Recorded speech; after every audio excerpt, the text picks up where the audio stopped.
Welcome to Innsmouth Academy.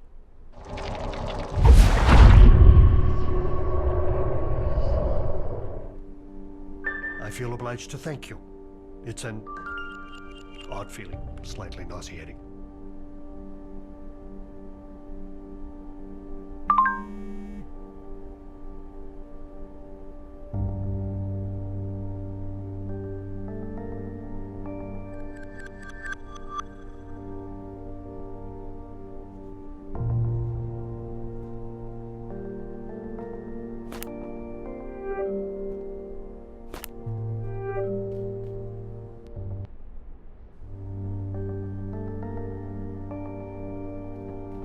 Take care.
mom's some kind of Wabanaki superwoman.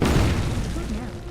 Okay, so she was always obsessed with rituals and traditions. And Dad couldn't take it. Made him so mad, my mom and him kept fighting over it. I thought it was...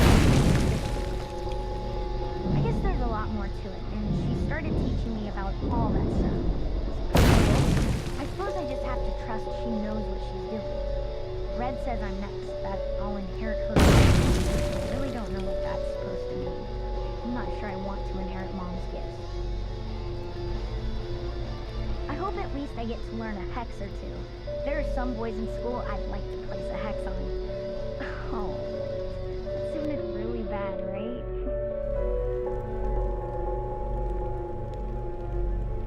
A few more weeks of this, and I'll even be ready for that fishing trip upstate my uncle's been threatening to take me on. All I have to watch is what I brought with me when we came here to stay with Uncle Red.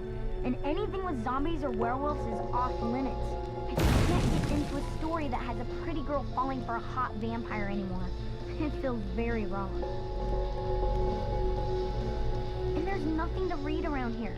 It's either Russian authors and poetry or horror stories about small towns in Maine, and I've had more than enough of both. I didn't mean to think about the fishing trip. I think it'll be nice once this is all over. Uncle Red and me, we get along. He's teaching me to play chess right now. Oh God, I want to get out of here so bad. I wish there were more of us here.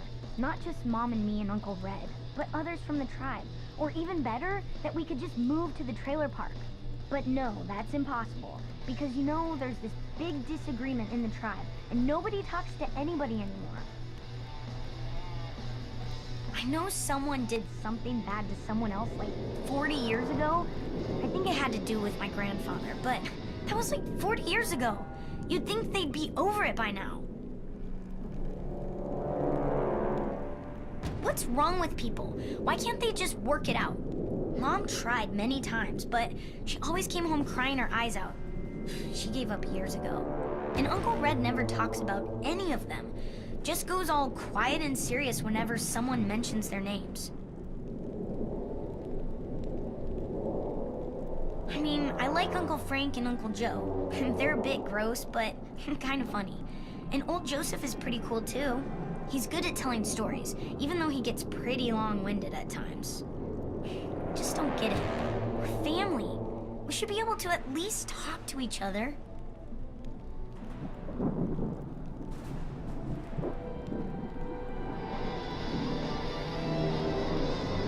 I gotta say, you made a hell of an entrance. Where do you keep that horse you rode in on? I'm just yanking your chain. It's no coincidence what's happening here and happening now, with us and with you lot. All our legends and traditions speak of watching over this land, of suffering the hardships. Not a lot of bridges in these parts for water to go under. There's a whole lot of slights and hurt that never got sounded out, never really left this place. My brother got himself killed for it, and could be that was some kind of mercy. Bearing a purpose is a big, heavy weight. The purpose passed on to his daughter on me, and the tribe turned her out for her troubles. And that was half a lifetime ago. Part of me thought what's happening now was gonna happen then. The storm clouds had gathered and all. Moral of the story is, evil's one tricky son of a gun.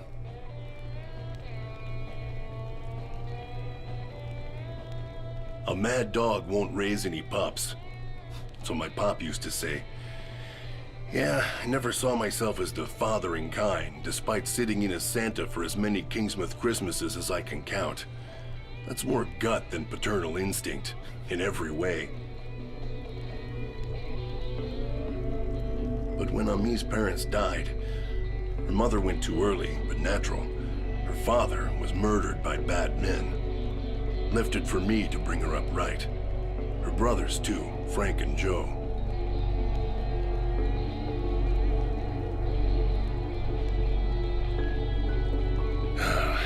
One out of 3. It could have been worse, I guess. Don't mean to say I favored her, but she was special. had my brother's gift to channel the voice of our ancestors. She just needed encouraging. What was left of the tribe, of her family, they wanted no more to do with tradition. We're no longer on speaking terms, us and them, and mostly that suits me just fine. I'm spoiled for company. But it was never easy for Ami. Responsibility sure is a sack of rocks, even in better times. Better times, relatively speaking. Weighed her down half her life.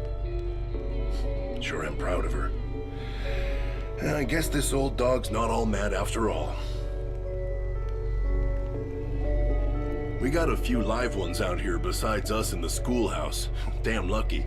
Or unlucky, depending on your point of view. Take Eleanor Franklin.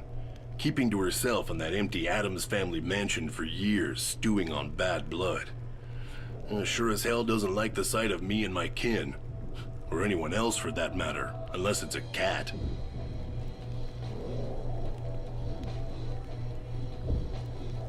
Damn shame. I hear she was a ray of sunshine in her day. But most everyone involved with that mine never comes away quite right. Then you got Sam Krieg, the author. Man doesn't write romances for a reason, the miserable bastard. We got bets on him coming out of this one with a story about saving the day, maybe with an empowered Native American squeeze, too.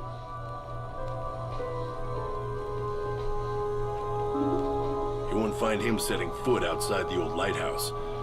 I'd just slide his food and booze under the door until he got his hands on a rifle. Now I leave it out of range, and he can bill me if it goes bad. How all of them escaped the fog, I don't know. I'd like to think there's rhyme and reason to it all, but I suspect it's just pure awful luck.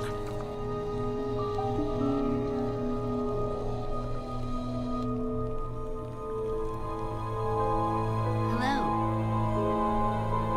I rebelled against pretty much everything in my teens. I abandoned my roots, got married, moved to town. I don't know what I was trying to prove, but I suppose I just wanted to get out from underneath all the history and tradition that I felt was weighing me down. The only thing I proved was that you can run away from everything around you, but you can't run away from who you are. It's just a matter of time until it catches up with you. I'd gotten married to the wrong man for all the wrong reasons. Bill didn't take it well, and it got pretty bad. I had to take Kyra away from all that.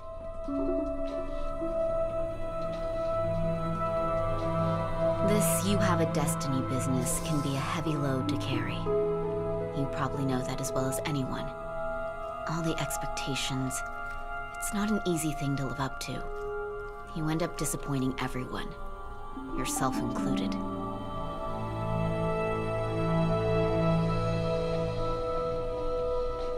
It's not like any of us ever asked for it, yet we get defined by how we live with it, what we do with it.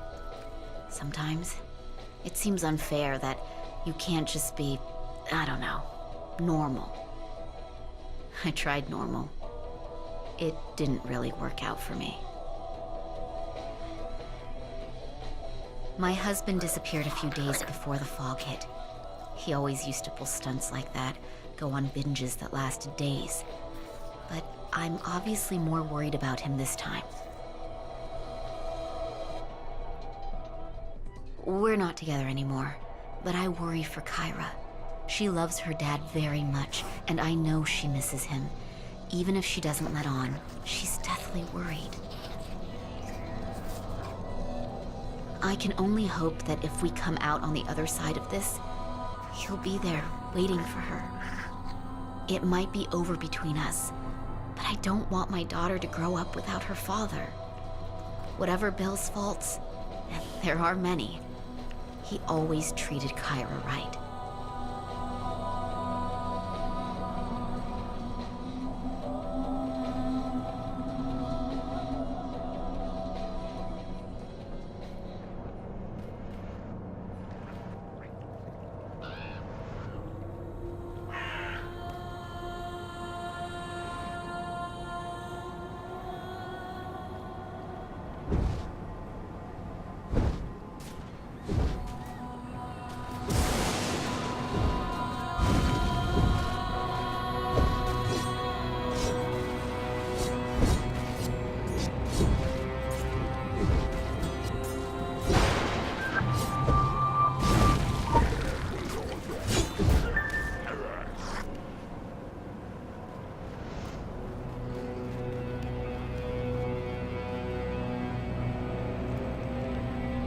welcome.